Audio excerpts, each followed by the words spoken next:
This episode is brought to you by Indeed.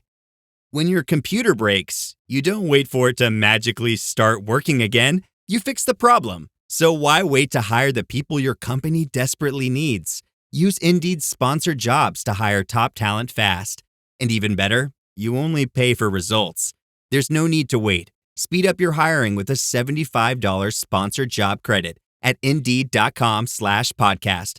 Terms and conditions apply. This episode is brought to you by Nature's Bounty. Nature's Bounty believes your body is brilliant, naturally designed to thrive, inside and out.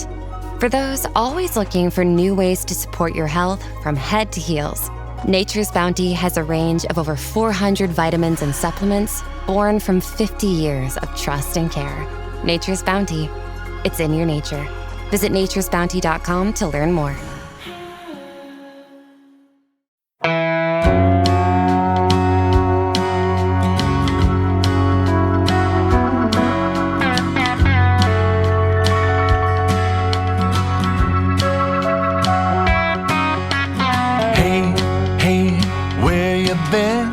Buckeye Talk is about to begin. Hey, hey, hey, come on in.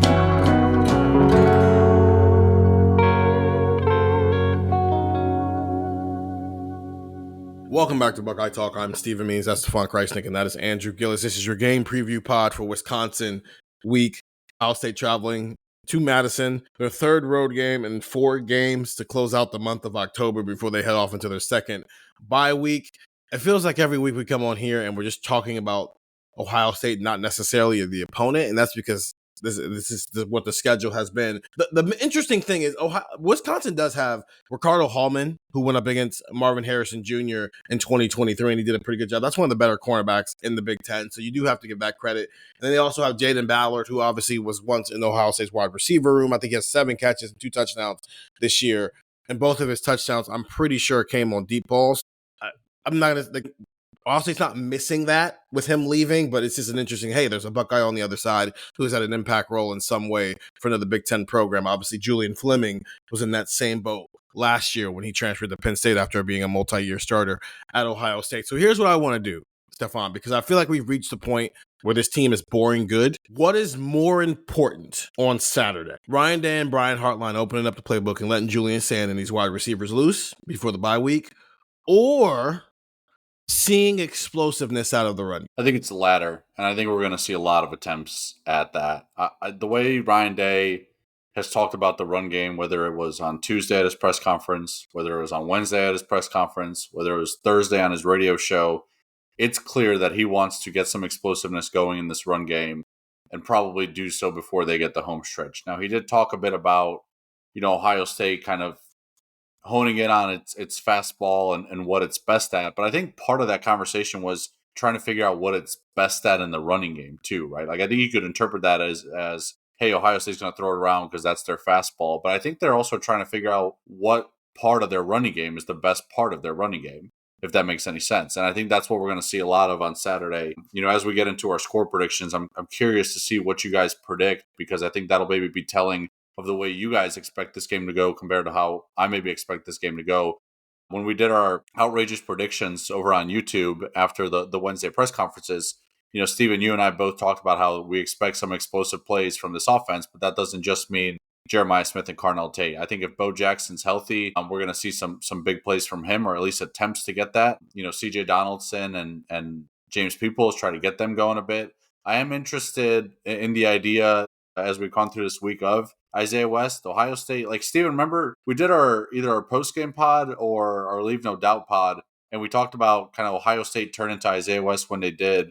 And as a result, you kind of ended up having to give Arvell Reese and some of the guys on defense an extra possession because you didn't really get from your offense what you wanted. I'm starting to wonder if some of that was garbage time Isaiah West, or some of that was late in game, let's give Isaiah West a couple reps and see if maybe he can be a factor in this running game alongside Bo Jackson. I don't really know where I stand on that yet. Maybe Wisconsin game gives us a bit of an answer. So we went from earlier this week saying, is 3 guys too many? And now here I am introducing the idea of 4 guys maybe trying to get going in the running game against Wisconsin. Obviously, I think Isaiah West would probably get a smaller workload unless he broke a couple and maybe showed something that we haven't seen quite yet. So I think this is a big run game for Ohio State. It's clear that they want to get something going here in that phase of the offense. I think the weather probably allows for that too. I don't know if it's going to rain the entire game. It sounds like it might rain early in the game. So maybe that's another reason you try to lean on your run game a bit and try to get them going. And also Wisconsin's just so bad that you can kind of do whatever you want against them. It just seems like a prime opportunity before bye week to really address, maybe the only part of this Ohio State roster that we have questions about right now. Well, I guess special teams is part of that. But in terms of offense, defense, I think the biggest question we have is offensively the run game. This feels like an opportunity to kind of address some of that going into the bye week. And I think maybe we see some big things. I think if Bo Jackson's healthy, this could be a bit of a breakout game for Ohio State's running game. Gillis, that probably warmed your heart. And Stefan went with to a degree. Game. Yeah, Do you agree with him though? I think they're trying to set up the run game because I think it's pretty obvious what they're doing. I think they are very, very well aware of what kind of super weapons they have on the outside, and we've talked so much about they'll just hit it when they want, and is that a smart thing, and is that the proper way to do it? And they'll just hit turbo boosters when they go, not Anthony Turbo Rogers, but they'll just hit the turbo boosters and say, hey, like we could throw the ball whenever we want. But I think it's pretty clear that they are looking at this going, when we get to the playoff, you know what teams are going to do? They're going to double JJ, and they're going to protect against the deep play first, and they're going to protect against deep balls first, and they're not going to get killed by explosives. And I think partially what the Texas game plan was, we talked about that a lot, where you have a team that has the athletes to be able to do that. You just blanket JJ, you throw everything you can at Carnell. Like I think of the Notre Dame game plan in 2023 against Ohio State, where they put Benjamin Morrison on Emeka Egbuka and they doubled Marv the whole game. I'm wondering if you play a team that does have a really good corner like that, like a Ben Morrison, a first, second round guy, if you say, you know what, we need you to win, or at least we need you to have a good game against Carnell, and then we will double and shade JJ the whole game. And I think Ohio State's kind of preparing for that. I think they know that's coming, which is why I think they're just going to keep banging their head against the wall with the run game. I think they want to, because that was what made that team so dynamic last year, was that, yes, you had this great passing attack, but you also had two running backs that were really good, and you were able to run the ball, and you had a great offensive coordinator in terms of scheming up the run game. So I think we're going to see more of the same. I think they're really going to try to get this thing off the ground. I think they're really going to try to get this thing rolling. I think they're going to do whatever they can to get it going, because I think they are we're going to start to hear Ryan Day talk about ramping up for the postseason and ramping up for the home stretch and ramping up in this and ramping up that. And I think the bye week is going to be kind of their last breath before that, because think about it. You're going to have a stretch where you play Penn State, who, again, they're not a good football team, but they have guys that can win individual matchups. Then you play Purdue, you've got UCLA, Rutgers, Michigan, and then you might have a Big Ten championship game if you take care of business against a top 3 team in Indiana after that. So you might have 6 games in 6 weeks against a Michigan team that's going to be very emotionally draining, an Indiana team that's really good, a Penn State team that's not good but has talent. Like, we'll see what UCLA and Rutgers are. Like, those are going to be games that I think Ohio State's preparing for. So, yeah, I think they are looking at it going, we need to have as many weapons at our disposal as possible. And that starts with getting that run game going in midway through the year. It's like nails across the chalkboard listening to you two in the run game. Are we sure teams are going to double JJ in the playoff? Yes. No. It happened last year. No, because I think teams might triple him like Texas did. You're saying it happened last year. They played 4 playoff games and it happened once. Oregon tried it. No, they didn't. They played him one-on-one. Do you remember that play along the sideline where like JJ went up and caught a pass in double coverage and the Oregon DB came and he did that was just zone coverage. You can shade over and you can cloud him and have, have 2 guys that are on. I'm not saying it's man coverage the whole game. No. I understand. Like, that's not zone coverage is just like Will Howard threw a ball in the hole that like it threw a hole shot essentially, and JJ just went over to. I don't think they weren't doubling. Running zone coverage doesn't mean you're doubling a guy. No, it just means it's zone coverage, and because of the style of zone they were running, it's 2 guys who go after the ball. Jeremiah's just better than the other 2 guys who went after the ball. I don't think teams double JJ until Texas. That was the closest they came to losing. Yeah, but they also had a bunch of bad penalties and shot themselves in the foot. I'm not saying there won't be teams who won't double JJ. There clearly are some teams who will double JJ. But you're also in the playoff where the talent does start to close off a little bit. And you can only double JJ when it feels like the other guys on the field are not threats. And Carnell Tate is a threat. Indiana could probably put Pons one-on-one with Carnell and double JJ. Right. If you don't have an answer for the other guy, then it's like, then what you taking away one first round. You're dead anyway. No, you're taking away a top 10 draft pick. Okay, we're going to kill you with the top 20 draft pick. Like, what are you going to do? That's kind of the point of the receiver room. So I'm not going to, there will be teams that double JJ, but I don't think every team is going to look at their roster and go, we can't sustain this. I think we trust our guys. Notre Dame thought it could trust its guys. They were wrong, but they at least thought they could trust their guys. So like, I just, Jeremiah Smith is still like, I think he leads the Big Ten in touchdowns right now. So, like, okay, teams have been keying in on JJ all year. It hasn't kept him out the end zone. It hasn't kept him from getting the ball. So, Ohio State's going to find ways to scheme him open. The thing I'm interested in is I agree with you guys. I think Ryan Day wants to see explosiveness from the run game.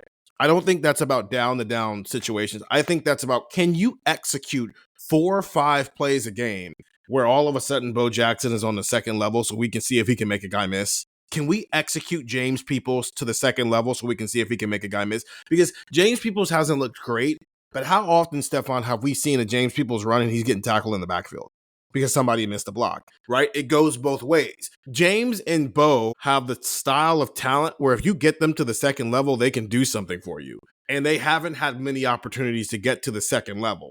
And I don't think that's about playing in a phone booth and going four tight ends and 13 personnel and 12 personnel. It's just about executing your blocks. Jeremiah Smith would have another rushing touchdown this year if Max Clare and Austin Saravel didn't just decide, that guy's got it, let's get to the second level. But both of you guys thought that, so now Jeremiah Smith flipped on his back, and now he's upset, and they're trying to make sure that he's still not hurt, right? Those are just, I think from the run game, I think it's less about them forcing it and more they would like to see guys execute. Because I think, what did he say on Wednesday evening? Like, there have been some plays that have been called for explosive runs, and they did not execute those runs. So I think from that perspective, I think that's going to be an emphasis. But I also think this team just is going to do whatever a defense is going to allow them to do that day, but also whatever the defense is at their mercy to not be able to stop.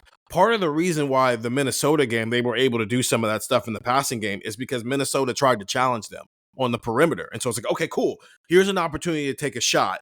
I think it was Berm a couple of weeks ago who asked Ryan Day about, hey, do you think I don't know if he did the best job of asking it, but the premise of what he was asking is fair. Does Ohio State let defenses dictate way too much what it's going to do in a given game? If it's, oh, we see 2 safeties 16 yards off the line of scrimmage, oh, well, we're running the ball today. We see they brought the second safety down and the corners are in press. Oh, we're throwing on that play. And I get it, taking what the defense gives you. But as an Ohio State offense, you should also be kind of, and not forcing in a bad way, but you should be dictating how the game is played, not allowing a defense to dictate how you play offense. And I am wondering from that aggressiveness standpoint, whether it's in the run game, whether it's in the passing game, we see that. And the reason why I'm saying that is Wisconsin is tied for 110th in yards per attempt allowed in the passing game. You want to know who else was around that when they played them? Minnesota. Minnesota's gotten better through the last couple of weeks here, but Minnesota wasn't a great pass defense. And what happened? They threw the ball. Illinois is an okay pass defense, and so they didn't throw it as much. Washington is an okay pass defense, so they didn't throw the ball as much. I am wondering if Saturday's game is about explosiveness, not just in the passing game, but in the run game as everywhere. They would like to see this team be explosive. They would like to see a bunch of top 100 recruits and 5-stars look like top 100 recruits and 5-stars, which means they need to execute in order to be able to do that. The reason I want it to be in the pass game is because I'm very interested in watching Ricardo Hallman versus Jeremiah Smith. Andrew, you were at that game in 2023. Marvin Harrison Jr. against Wisconsin had 6 catches for 123 yards and 2 touchdowns. You want to know how many of those catches came against Ricardo Hallman? I don't remember. As a donut. With Ricardo Hallman on Marvin Harrison Jr., he was targeted 3 times, and it ended up in a pass breakup, and a pick, and an incompletion. So we're talking about D'Angelo Pons, right? And I don't know, maybe Indiana just puts D'Angelo Pons on JJ. They went to school together, and he guarded him last year, and I don't think he did a bad job covering him last year. Juice Clark was on Jeremiah Smith this past game, and he didn't lock up JJ. They just didn't throw the ball. But when Jeremiah Smith was being covered by Juice Clark, 3 catches on 4 targets for 27 yards. And he did have the touchdown at the end of the game, obviously. But it felt like a back and forth matchup. And so this is the 3rd time this season when you throw into Washington this game where it feels like JJ's got a legitimate matchup at corner. And I want to see how JJ does in that matchup as well, because how many teams have a guy where JJ's better than everybody in the country, but at least it's a guy who feels like he can hold his own against Jeremiah Smith, right? There is going to be a bit of a challenge in getting Jeremiah Smith the ball. I say this knowing now that we might get to the end of Saturday night and Jeremiah Smith has 7 catches for 150 yards and 2 touchdowns. I understand that. But again, I think Saturday is about, as you said earlier, Andrew, starting to get to what we're going to be in November, December, and January. But also, more importantly, seeing explosive elements of this offense, because they have been very efficient, but they haven't always been explosive. Yeah, the thing, I've said this, I think I said this during our playoff pods last year. Like, one of the things that I'm always kind of curious about with Ohio State, like it was less so last year, but I think especially this year, if I were a defensive coordinator, and I'm not, but if I were a defensive, but I play one on TV. Whatever you want to do. Man. You can be a D coordinator. No, I could be an offensive coordinator. I could be a defensive coordinator. Yeah, offensive. I can scheme up some ball. Yeah, we can scheme up ball. Defense, I would hate to watch your offenses. Well, I think you guys think I would just run out there and run the wishbone and the triple. You say that. No, you want to know why we think that? Because you've been saying it for 2 years. I mean, if you gave me Ohio State's offense, we're not running the wishbone and the triple. You gave me like a fullback and some running backs that can you give me some powerful. I don't need them. We're gonna throw it, and then guess what? We're gonna run it when everybody backs up. They don't back up if you never throw deep. That's what they do now. But no kidding. Teams back up and they run the ball. What my point is if I was a defensive coordinator for this team, or not for this team, but if I was a defensive coordinator and I said, oh God, how do I stop Ohio State? One of the things that I would do is I would just invite the run game. You know, I'm light boxes. I'm 5 men in the box. I'm putting 5-6 DBs on the field, and I'm putting a lot of speed out there. And I'm saying, all right, guys, you are going to have to make a choice to where we have DBs everywhere. We have speed everywhere. Those windows are going to close quick. Or you could just put 2 tight ends on the field and run the ball all game. And that's what I would want if I was an opposing defense, right? Like, if you are an Ohio State fan, what do you want to happen every game? JJ to get a lot of touches, Carnell Tate to get a lot of touches. You want those guys. You want those guys with the ball in their hands. And am I a fan or a coach? Am I a fan or am I on the coaching staff? Yes. If I'm a fan, I want JJ and Carnell to get the ball. If I'm on the coaching staff, apparently I want to play 70 ends. Yeah. But that is why I think the why this is so important, because, you know, like, let's say you have a situation where, you know, you play a team and they show up in some, I'm not saying exactly like that, you know, but let's say, it's not the Bill Belichick Bills Giants game plan where you just play 2 down linemen.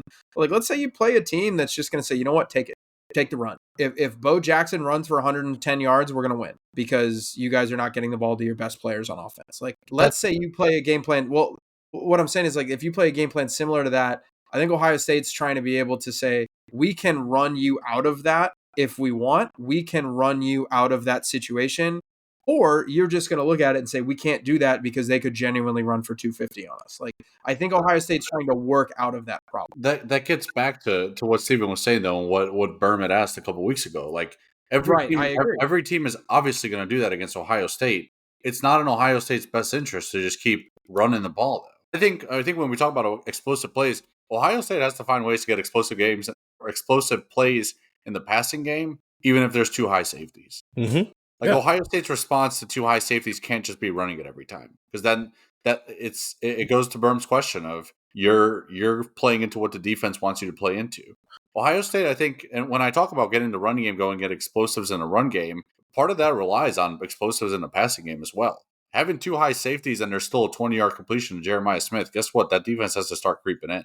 Right, they'll just keep playing back if you're gonna try to run them out of it. I think Ohio State needs 2 things to work, and I think part of that is its passing game being effective, regardless of what defenses run. Because the element here is the reason you play 2 high safety and soft coverage against Ohio State is you'd rather them have to methodically drive down the field and convert and execute play after play after play, because maybe they'll make a mistake. If you make them drive it 12 yards down, 12 plays at a time, maybe all it takes is one of those 12 plays where Julian Sam makes a bad decision, or all it takes is one of those 12 plays where somebody misses a block, or a running back misses a hole, or somebody drops a pass, and then all of a sudden the defense is on, you know, they can go on the aggressive side. But if Julian shows you time and time again, okay, I will clearly pick you apart if you play like this.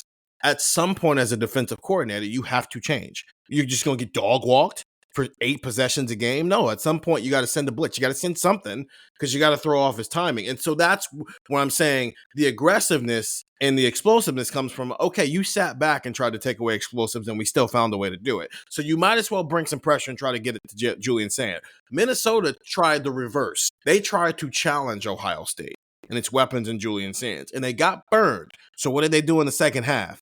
Yeah, we're going to put that safety back there. We're going to do that. And then Ohio State played into it. I liken Ohio State's offense right now to Giannis on the Bucks. If you are coaching staff devising a plan around Giannis, you probably want him to shoot threes, right? You'd rather play off of him. They literally build a wall around the basket and go, Giannis, if you are going to beat us, you are going to beat us shooting 3-pointers and jump shots and mid-range jump shots. We are not going to allow you to dunk on us all game long and get your 35, 12, and 6.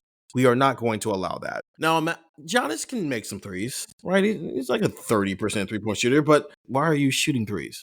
Like, is that really? That's what you're doing here? So you know what Giannis does? He uses that space that teams give him as a runway to go full speed and put somebody's body in the basket. That is what I'm saying about. And at some point, you get in the rhythm, and then maybe he'll hit a couple of threes in the game, right? Like Giannis has had games where he's gotten hot from 3, but that's not his bread and butter. His bread and butter is putting bodies inside of a basket and dunking on everybody.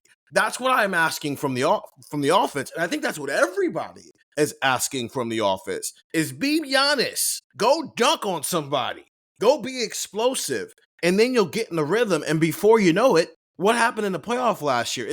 I can't get the play out of my mind of Jeremiah Smith just dog walking Oregon for the entire first half, and then they're coming back from what's her name, the sideline reporter, Holly Rowe is talking, and then. And then they're going, and things are just getting so much worse. And it's just Travion Henderson going 60 yards down the sideline, right? It's like, oh, we couldn't stop the pass, and now the run game has gotten into the rhythm, and now Travion Henderson's 67 yards down the field. I think that's what we're all looking for. They're just not going to do that right now. So now they've got to find new ways to manufacture explosiveness in both the passing game and running game until they are ready to go full throttle with the passing game. But right now, it just feels like they are allowing defenses to dictate what they're doing. And it doesn't matter because they're going to win anyway right now. But if this is the mindset you have now, does that ever come back to bite you in the butt if you let dictate what your offense is going to do on a given day?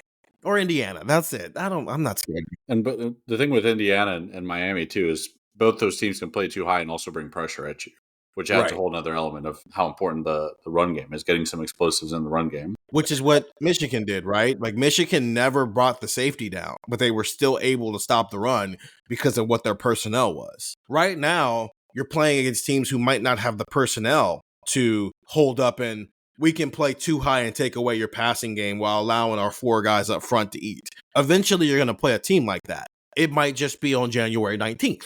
So right now, this conversation just kind of falls on deaf ears. I'm with you guys. I want to see explosiveness in both the pass game and the run game. And I understand where Ryan Day is coming from and wanting to see it more in the run game than the pass game. Second time this week we've had a fallen on deaf ears reference. Shout out Ryan Day. Yeah. Shout out the transfer program. No more of that. I agree, though. Not yet. You know, can I be honest? I'm most excited to watch Jermaine Matthews on Saturday, if I'm being quite honest. Are you just going to document where he is on a given snap now as he entered Caleb Downs' zone? Listen, the thing I asked Ryan Day, the thing I talked about on the pod earlier this week, I think it's happening because he said on his radio show that they hope to have Lorenzo playing on Saturday. It sounds like Lorenzo's going to play, but they're still going to have some more packages for Jermaine at the nickel. I think we're going to see more and more and more Jermaine at the nickel, regardless of Lorenzo Styles' availability. And I think as long as Devin Sanchez continues to progress as we expect, this is going to be a Jermaine conversation more than it is a Devin or Lorenzo Styles conversation. So I'm excited about it. I will say the one thing you kind of lose, I guess, is Lorenzo gave you the Jordan Hancock element of being able to play safety, and maybe you have some more free reign with what you can do with Caleb Downs. But it's like Caleb's going to do whatever he does, whether he's at safety or whether he's in the box or whether he's at nickel or whatever. So it's like you're kind of just counting on Caleb to be Caleb. And now you're adding another weapon in Jermaine Matthews. I I'm excited to listen to our score predictions because I think Wisconsin's offense might literally be in hell on Saturday. You also have some linebackers that you're being a little bit more versatile with. So while you don't have that at safety, it's more at linebacker. So I think the versatility is still there because of that. Andrew, anything else you're excited to see from this game on Saturday, other than eating cheese curds in the press box? I don't think they had cheese curds last time. Stop! No. You're not allowed to kill our joy. We're just gonna pretend they will. Last time I went, the only time I've been to a game at Wisconsin was during COVID. So they didn't give us like food. Obviously, there was going to be no like buffet or anything like that during COVID. So we were allowed to bring in our own food. And I'm pretty sure I brought some cheese curds up there. Worst case, we'll bring our own damn cheese curds. Okay, so I'm going to break the rules. So something that I'm just intrigued about for Saturday is I would like, and this is a conversation that we're going to have, not on the pod or whatever. We're just going to have to start asking some people. The Luke Fickell era is ending at Wisconsin. And I just you know who they play next week? Oregon on the road. Then they have a bye week and then they host Washington.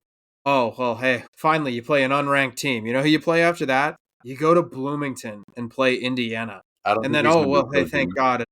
I don't think he's going to be coaching against Washington. I don't think he's going to be coaching against Washington. I don't think he's going to coach against Indiana.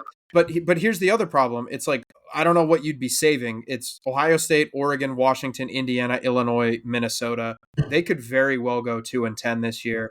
And I'm curious to hear from people. I was talking to people at Big Ten Media Days. What the hell happened? There was somebody that I was having a conversation with, and the quote that I heard was boosters are pissed. And this was in July. And I understand that this isn't a Saturday conversation, but Luke Fickell, Ohio State guy, I think that term is ending at Wisconsin. I'm curious what happens next for the Badgers because Wisconsin always felt to me like a supercharged Iowa where they were a little bit better and a little bit more consistent and their highs were higher, right? When you think of their highs, it was, hey, this team could win a Rose Bowl. Hey, this team could, compete in the top 10, top 5 of college football. Whereas Iowa, it was I think they had the 1 year where they were playing Michigan State in the Big Ten title game. And it was that run where it was they were so close. And then they played Stanford in the Rose Bowl. And I think Stanford smacked them pretty good. So I don't know, that's interesting to me more than maybe the game aspect of this is a Ohio State coach is probably not long for this world in the coaching community in Big Ten play. And I'm curious to see what people have to say about it. Just talking to people in the press box, talking to people around Wisconsin, seeing what's going on there. In terms of what? What do you like? What is his I want to see what happens next to Wisconsin. I want to see what happens next to Fickell. He's an Ohio State guy. I'm just curious about that. I don't know how there's a lot of game stuff that we've already talked about. So that's another thing that I'm curious about. There's a chance that Saturday's jump around is either the lasting image of the Fickell era or the low point in an unexpected turnaround. I don't think there's going to be a lot of people for that jump around. At least not Wisconsin fans. When we get to our game score, I don't imagine there's much of a world where Wisconsin keeps this close. If we want to talk specifically about Ohio State, we've had some of our texters ask this week about for sure Fickell, kind of what's next, and obviously people kind of point to Ohio State and Notre Dame as the two schools where maybe he ends up. I'm very curious to see I don't people talk about him as a defensive coordinator maybe next before he gets another head coaching job. I wonder if it's maybe in his best interest to even just take an advisor and analyst role before he even jumps into defensive coordinator role. I mean, he does have experience coaching the D-line. If there is any semblance of a Larry Johnson retirement, maybe that's, people obviously are quick to point to Matt Patricia. And maybe if he decides to return to the NFL and follow a Chip Kelly route, if that's a door for Luke Fickell, I don't know. It's not going well at Wisconsin. And frankly, I don't think Saturday is going to change anything about how we view that unless you believe in miracles. Whew. Is Al Michaels commentating the game? No. Maybe. Brett Nessler and Gary Danielson have seen some things. I don't know. Well, I guess I can't say they've never seen anything like that because they did call the UCLA Penn State game, so they literally just saw something like that. I think Ryan Day should go hire the best person for the job, period. I get the Ohio tie stuff is always cool when it's a bonus and not the main feature. I feel like when he brought back Kerry Combs, it was the Ohio State tie that was the main feature. And he wasn't necessarily the best person for the job, and it burned him. I don't think he should just bring guys in here because they are tied to Ohio State. I don't think so. But Fickell has a good background. You're not just hiring an Ohio State guy. No, he does. I'm not saying that. And if he's the best person for the job, he should be the best person for the job. Right? Well, I think seeing how this has worked out, Matt Patricia has ended, and Ryan Day actually broke this down when he first hired him, when we first talked with him, why he chose Patricia. What were the football reasons he chose Patricia? And it was the NFL experience. And so there were some things that obviously that are happening in college football that are more NFL-like that Matt Patricia wasn't going to be foreign to. Matt Patricia is used to working with linebackers who look like Sonny Styles and Arvell Reese, right? Because of what they've had in New England all those years. He's used to working with safeties who look like Caleb Downs. The type of defense Ohio State was always going to run in 2025, Matt Patricia won Super Bowls running that defense for years in New England. So if you take away the character of Matt Patricia, which I think obviously we on this podcast didn't always agree with the hire, but if you just look at the qualifications of who has used the talent that Ohio State is going to be playing defense with before, Matt Patricia would have made that list. Even if you didn't think Matt Patricia, the person, should have been the person he hired, that background is why. Does Luke Fickell's background mesh with what Ohio State's 2026 defense might be? I don't know. Maybe it does, maybe it doesn't. Let's see who leaves first, and let's see what this roster looks like. But hey, he's got the Ohio State tie, this could be interesting. I don't think that should be interesting anymore. Because the last time it's James Laurinaitis isn't Ohio State's linebacker only because he played football at Ohio State. He's their linebacker coach because he's a damn good linebacker coach. And everybody could see it from a mile away before when he was a GA that he would be very, very good at this. Brian Hartline is not the wide receivers coach simply because he played wide receiver at Ohio State. Is that potentially going to keep those two around longer? Maybe. But Brian Hartline's a damn good wide receivers coach. And anybody saw that from a mile away when he took over for Zach Smith in an interim role in 2018. And the wide receivers were awesome. Tim Walton, him playing at Ohio State is a bonus. You want to know what's even more of a better qualification? When he got hired and everybody could go, hey, what makes him so good? I don't know. Go ask Jalen Ramsey what makes Tim Walton so good at this. So I think he should just go hire the best guy. And if there is an Ohio tie, great. If there's not, okay. Yeah, I think it's interesting that there's a coach, forget the whole he played at Ohio State thing, they should hire him. It's like he led a team to a playoff in a 4-team playoff and then was a former coach in the Big Ten and knows the area well, who might be on the market. And that, that is certainly something to monitor. And I think it's always interesting whenever Ohio State people are kind of out in the market. But that's what I'm saying. I don't think that's interesting. I think what's interesting is Ryan Day Larry Johnson, Matt Patricia was back next year. Yeah, like who? We've been pushing Larry Johnson out the door since 2016. It's been a decade, and he's still here. And just because Chip Kelly left after a year, like Chip Kelly, look at the moves Chip Kelly made. He was sick of being a head coach in college football, so he came to be a coordinator. And he was sick of college football, so he got out of here.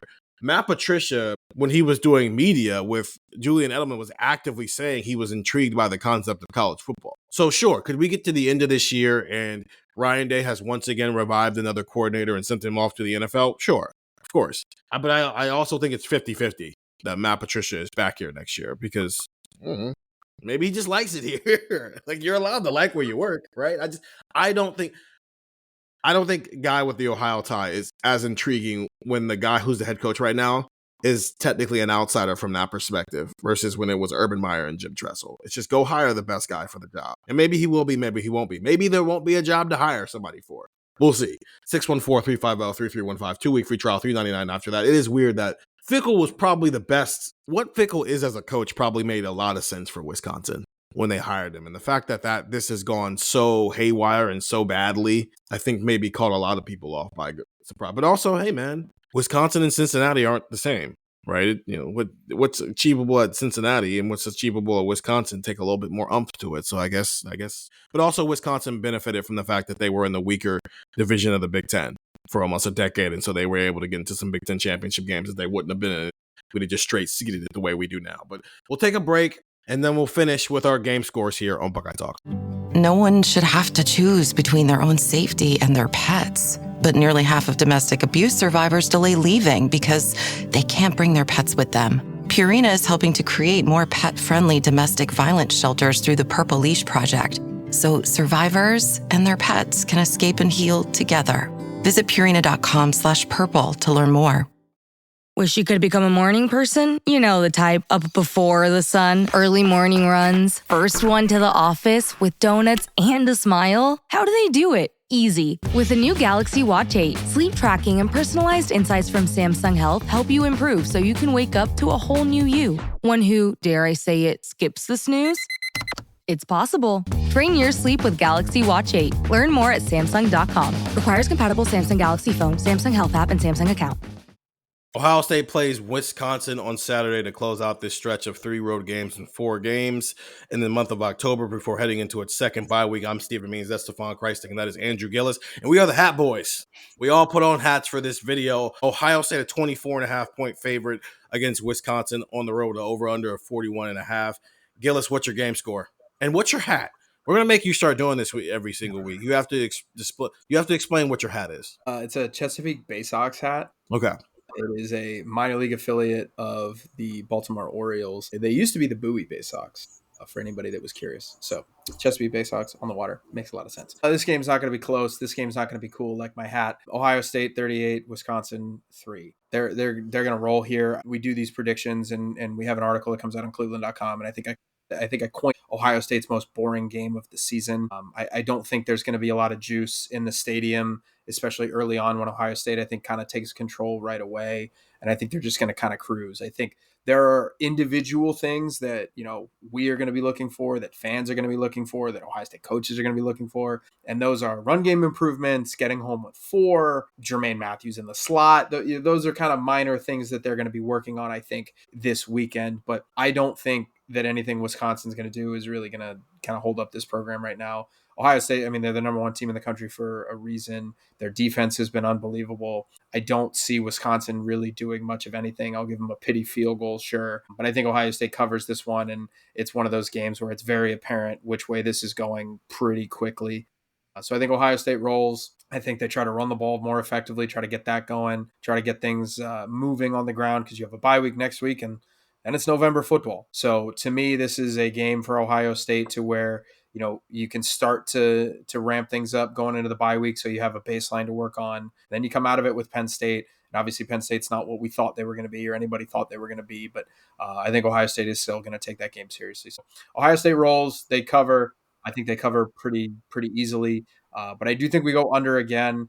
This is a conversation I brought up a couple of weeks ago. It's like, how many points does the other team have to score to hit the over? Because if Ohio State's going to run the ball and keep the clock down, okay, if possessions are 8, if you're not really kind of just scoring rapid fire at will, what does that look like? So I think we're going under again. I do have just barely an under, but I do think Ohio State covers, and we have under. Stefan, what's your game score? I have Ohio State winning 38-0. I'm going with the shutout. It feels like Ohio State would have to make a mistake for this.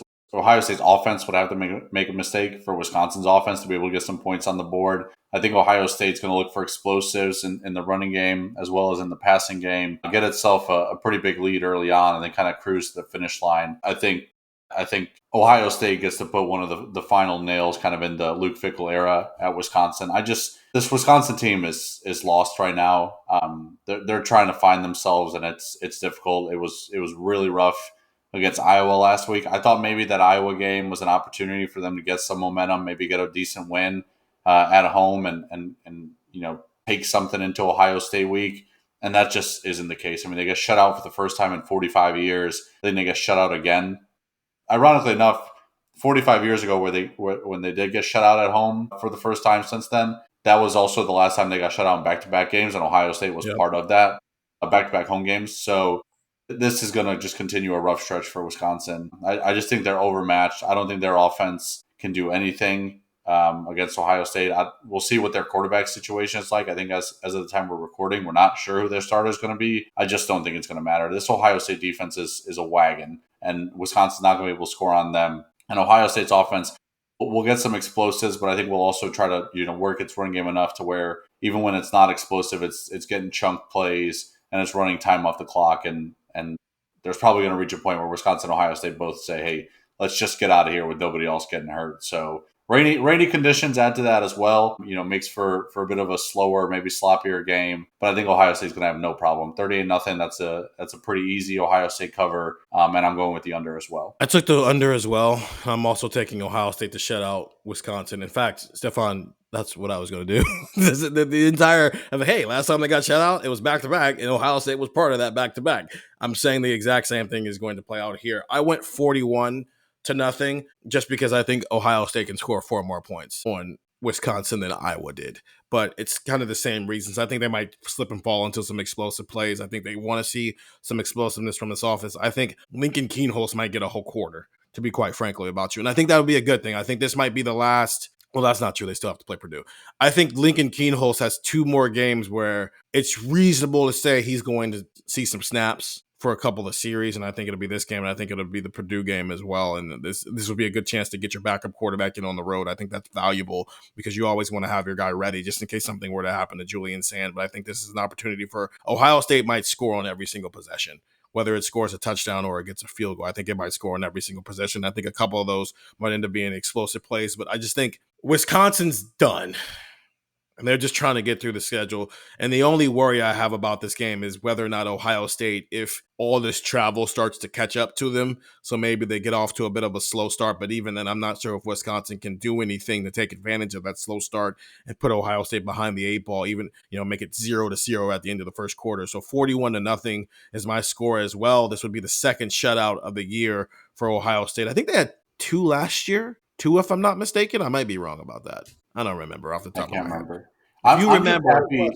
I'm just happy that we're done with this mouthful. That's 3 road games in 4 games. When you see it on the schedule, it's really easy to understand. When you say it, it's a bit of a mouthful. So I'm glad that that's over. And when you do it, you're exhausted by the end of it. Everybody will have earned the bye week that's coming up here. 2 shutouts last year, by the way. Purdue 2 of them. Okay. Purdue and Western Michigan. Okay, so this would be the 5th shutout of Ryan Day's career, if Stefan and I are right. They had 1 in 2019. They had 2 last year, and they've gotten 1 so far this year against Grambling. So this would be the 5th one of his career. Get the text, 614-350-3315, 2-week free trial, $3.99. After that, if you're watching on YouTube and are loving our beautiful faces with our hats on, because we're all trying to be more like Gillis in life, with the hats, not with everything. About time people figured it out. Not with everything, but with the things that matter. But if you're watching on YouTube, go listen to Buckeye Talk wherever you find podcasts, where we did an entire preview of the Ohio State-Wisconsin game. We also talked about some other games happening around the country. And if you're watching and you're listening to the podcast, we'll be back after this break here. Finish training for the day? Time to fight post-workout fatigue with Core Power Protein Shakes. They're packed with 26 grams of high-quality protein to build muscle and electrolytes to help hydrate. The nutrition you need to help your body replenish, rebuild, and repair post-workout so you can power on to the next one. Champion your recovery with Core Power. Visit corepower.com to learn more. Big news. Sephora is now on Uber Eats. So if you find yourself facing a beauty emergency, like needing a last-minute gift, or you're just out of your favorite mascara, again, don't panic. We got you. Order now and get $10 off on Sephora orders of $50 or more on the Uber Eats app. Order now. Offer ends October 30th. 1 order per customer. Additional terms apply. See app for availability. Delivery fees may apply.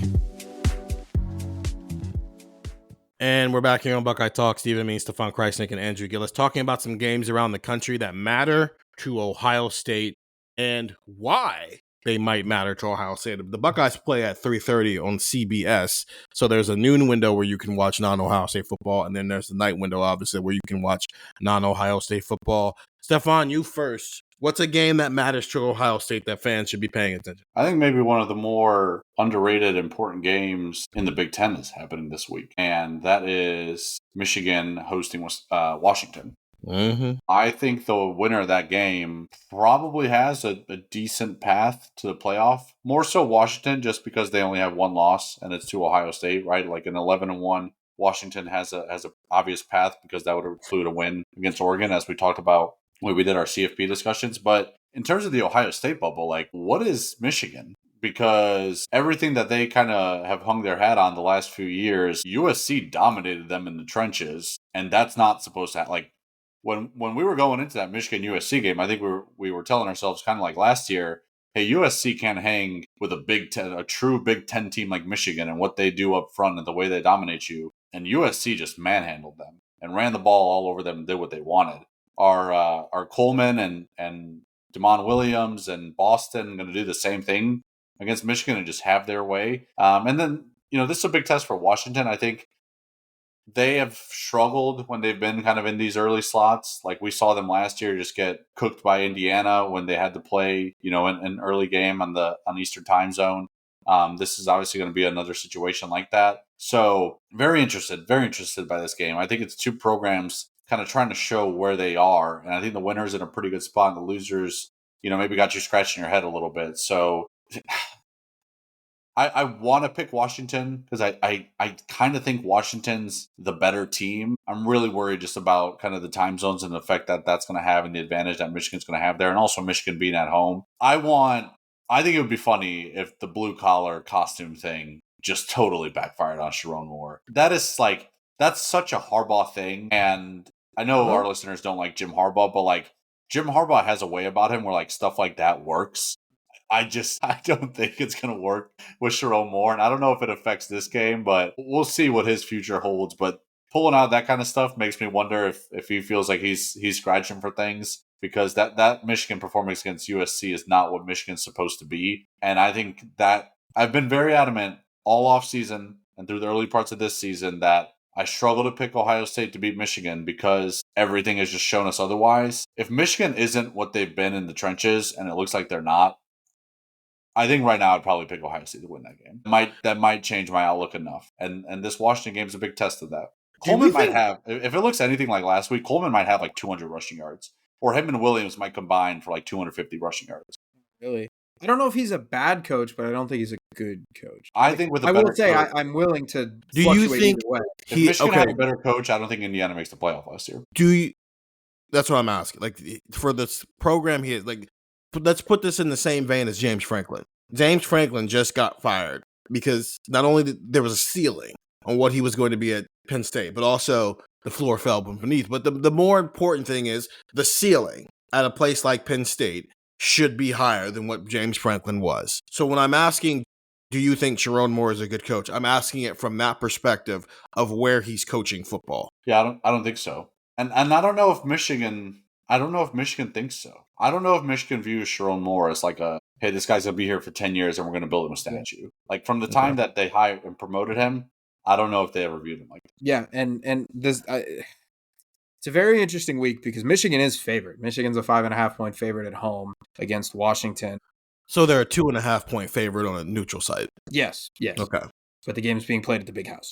No, I know that, but I always like to put it in that perspective of understanding that 3 points are always given to the home team. So just to get to Washington real quick, we mentioned them only having one loss. I want to get back to Michigan in a sec. Washington wins this game. They have one loss with a schedule that includes Illinois at home, Wisconsin on the road, Purdue at home, at UCLA, and Oregon. Washington wins this game, and you can very realistically start to carve out a path to 10-2 playoff Washington. That would be very interesting. I mean, if you lose this game, then all of a sudden the Illinois game, it's all right, they have to win the rest of their games or else they are probably cooked. So the Michigan side of this is interesting to me because for all of their flaws and their faults this year, they got smoked by Oklahoma, they got smoked by USC. If they beat Washington, they play Michigan State next week, and I know it's a rivalry game, and those can get squirrely. But they've got Purdue, Northwestern, and Maryland on the schedule the rest of the way.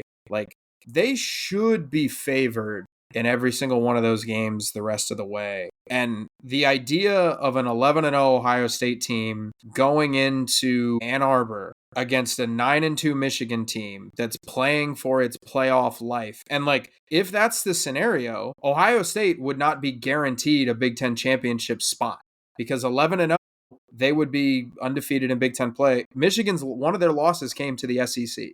So they would also have one Big Ten loss, and Ohio State picking up that Big Ten loss, Michigan would have the tiebreaker. Michigan would have everything left to play in front of them, despite losing 2 games by 11 points and by 18 points. So Michigan has not looked impressive, but them getting on a roll over these next couple of weeks, if they are able to beat Washington, is certainly a possibility. And then that would present just the mammoth of all scenarios for both teams again, where it's hey, it's not quite 23 losers out, winner of the Big Ten championship game in the college football playoff, but The loser's not, if it's Michigan losing that game, they're not making the playoff. And if Ohio State loses that game, it's again they're being kept out of Indianapolis by Michigan.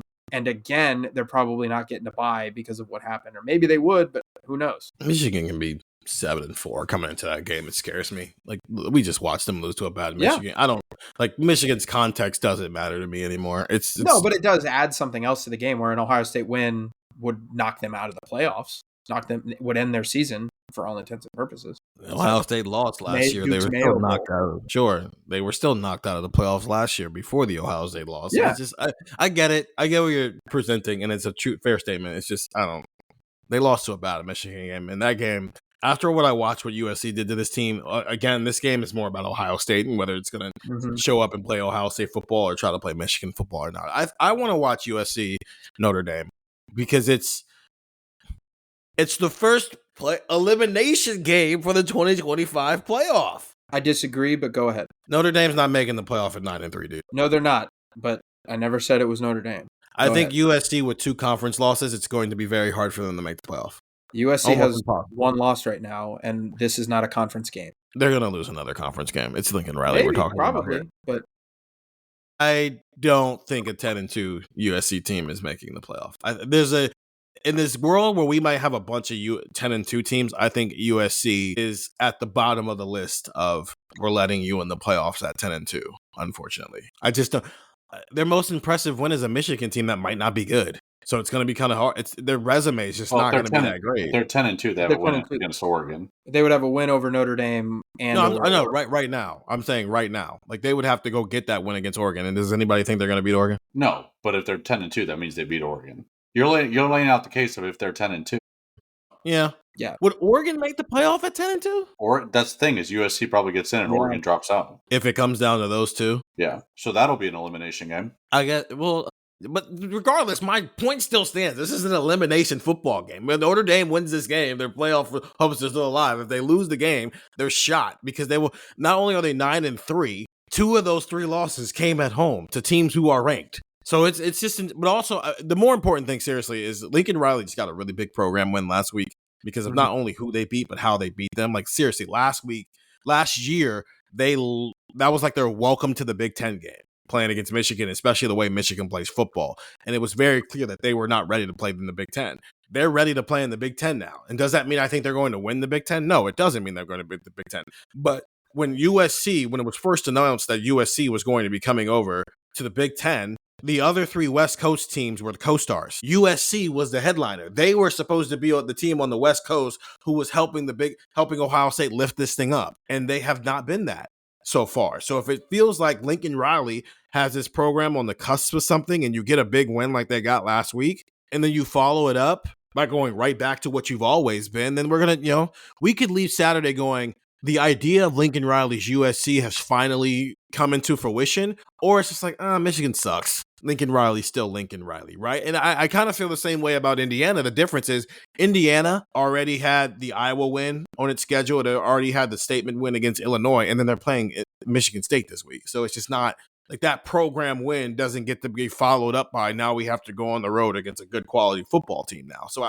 from that perspective, USC is supposed to be Ohio State's running mate as the blue blood school on the West Coast. And is Lincoln Riley ready to be the running mate that Ryan Day was looking for? Or was last week more about Michigan's not a good football team and USC just had a good football game?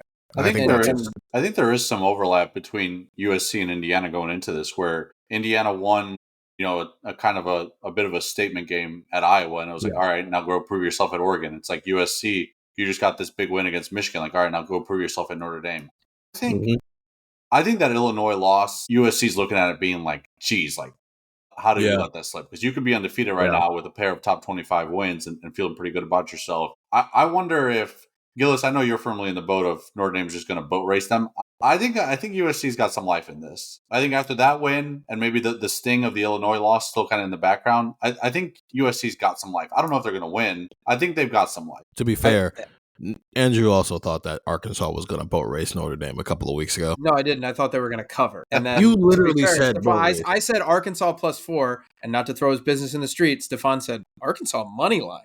Yeah. So it wasn't it wasn't like the Arkansas we thought that Arkansas was going by 80. I was in the Arkansas boat, but on that same day, I took Oregon to beat Penn State. You did the opposite. So I did take Penn State to beat Oregon. I'm back in front. In other words, Steven's the only guy who's a logical better here. So the thing about this game that is so interesting to me is that if Notre Dame wins, like, I understand Steven was making the case the other day, like the AP poll is not the college football playoff poll. The AP poll is going to stop mattering. But I don't think that, like, Notre Dame, which is the 13th ranked team in the country right now with 2 losses, one of the only 2 teams in the country with 2 losses in the top 25. I don't think the college football playoff ranking, if they beat USC, is going to say, okay, well, they're 24th. Like, I don't think that the drop is going to be significant. And I do think, like, a Notre Dame win here, it in a way can box the Big Ten out of something if the right combination happens. You know, like, if you get to the end of the year and USC is 10-2, okay, with a loss to Notre Dame's got them beat, you know, and hey, Oregon's 10-2, but they have a common opponent in USC, and Notre Dame won that game. And how do you map that out? Like, Notre Dame stealing a bid from the Big Ten is an option, I think, because of this. And then just in general, because they're 10-2, and I think we're looking at it right now. And I think if Notre Dame wins this game, they have a bye week next week. We're probably going to see the committee view them in a similar way that the AP does. So it doesn't have to be just Oregon or USC. I could absolutely see a scenario where 10-2 Notre Dame gets the benefit of the doubt over 10-2 Washington. I think that's probably going to happen. Like, I think there are a lot of 10-2 teams that you can map out and say, well, if this team goes 10-2, how do they compare to Notre Dame? And I don't know if that would go favorably for them. So the Big Ten is rooting for USC this week. Everybody in the Big Ten wants USC to beat Notre Dame. Just 1, for the conference, and then 2, because I think none of them play Notre Dame the rest of the way, and you probably want them to lose. I do think Notre Dame's going to beat them pretty handily. I think USC just doesn't play well in South Bend. The weather's going to be dicey. I think USC's not really going to be able to stop either the air attack from Notre Dame or USC, their run defense. I just don't know if they're going to stop Love and Price. Then there's, like, the whole thing about, like, USC trying to get out of the series. Notre Dame needs style points. Now it's supposed to rain, but it's going to be 70. It's supposed to rain, yeah. Like, Notre Dame needs style points, and I think they might try to twist the knife. So I think if I had to pick this game, I would probably say, like, 45-31, something like that. Like, I think it's going to be high scoring, but I think Notre Dame would cover. You guys need to watch more Signetti ball. If you think winning by 14 is twisting the knife, you're not watching enough Signetti ball. I mean, like, I think it might be one of those things where it's the end of the game and USC gets a back door or something like that. You know what Notre Dame wouldn't have to worry about? If it was 0-2 with 2 non-conference losses, they could just win their conference and make the playoff without any hesitation. They could. If Notre Dame wins, James Franklin was right on his way out. If Notre Dame wins this game, where are they in the CFP rankings in 2 weeks? Probably like 12 or 13. Okay, out. So out in the initial rankings. Yeah, but there's going to be teams ahead of them that are going to lose, and Notre Dame's schedule the rest of the way is not.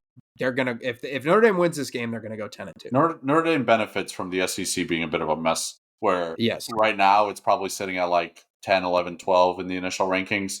And then the SEC is going to start to beat up on itself. There's going to be some cannibalization at the top because, like, we're talking about it this weekend where it's like LSU plays Vanderbilt. Both teams are 5-1. There's going to be more of these, hey, 2-loss team plays 2-loss team coming up, or 2-loss team plays 1-loss team, and somebody picks up a third. Like, there's going to be more of that in the next couple of weeks with 7 weeks left to play. I'm ready for Vandy to lose so we can stop pretending that they're good. Like, I'm ready for Vandy. I'm ready for Vandy to go like 8-4. I think the next couple of weeks are going to be very interesting because I get it. There's going to be teams that are going to drop, but there's also going to be teams that shoot up the rankings because they're the reasons that these teams who are above Notre Dame drop.